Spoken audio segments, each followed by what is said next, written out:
ಶ್ರೀ ಗುರುಭ್ಯೋ ನಮಃ. ವೀಕ್ಷಕರೇ, ಇವತ್ತಿನ ಈ ಒಂದು ವಿಡಿಯೋದಲ್ಲಿ ನಾನು ನಿಮಗೆ ಜುಲೈ ತಿಂಗಳ ಗ್ರಹಗಳ ಸಂಚಾರದಿಂದ ಈ 4 ರಾಶಿಗಳಿಗೆ ಅದೃಷ್ಟದ ಬಾಗಿಲು ತೆಗಿತಾ ಇದೆ. ಹಾಗಾದರೆ ಆ ರಾಶಿಗಳು ಯಾವುದು ಗೊತ್ತಿಲ್ಲ ಅಂದರೆ ಈ ಒಂದು ವಿಡಿಯೋದಲ್ಲಿ ತಿಳಿಸ್ಕೊಡ್ತೀನಿ. ಅದಕ್ಕಿಂತ ಮುಂಚೆ ನಮ್ಮ ಒಂದು ಚಾನಲ್ನ ಈ ಕೂಡಲೇ ಭಕ್ತಿಯಿಂದ ಲೈಕ್ ಮತ್ತು ಸಬ್ಸ್ಕ್ರೈಬ್ ಮಾಡ್ಕೊಳ್ಳಿ.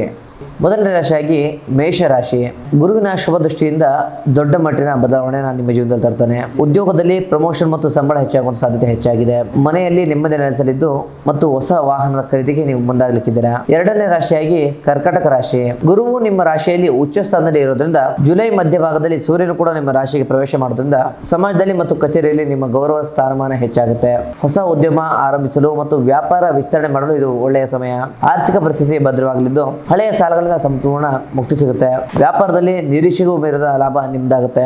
ಇನ್ನು ಮೂರನೇ ರಾಶಿಯಾಗಿ ಕನ್ಯಾ ರಾಶಿ. ಒಂದಕ್ಕಿಂತ ಹೆಚ್ಚು ಮೂರನೇ ಆದಾಯ ಸೃಷ್ಟಿಯಾಗುತ್ತೆ. ಸಿಲುಕುಗೊಂಡಂತಹ ಹಳೆಯ ಬಾಕಿ ಹಣ ನಿಮ್ಮ ಕೈ ಸೇರುತ್ತೆ. ಕಚೇರಿಯಲ್ಲಿ ಉನ್ನತ ಅಧಿಕಾರಿಗಳ ಬೆಂಬಲ ನಿಮ್ಗೆ ಸಿಗುತ್ತೆ. ವಿದೇಶಿ ಸಂಸ್ಥೆಗಳಲ್ಲಿ ಕೆಲಸ ಮಾಡೋರಿಗೆ ಉತ್ತಮ ಸುವರ್ಣ ಅವಕಾಶ ನಿಮ್ ಕೈ ಸೇರುತ್ತೆ. ದೀರ್ಘಕಾಲದ ಕಾಲದಿಂದ ಬಳಸ್ತಾ ಇದ್ರೆ ಆರೋಗ್ಯ ಸುಧಾರಣೆ ಕಂಡು ಬರುತ್ತೆ.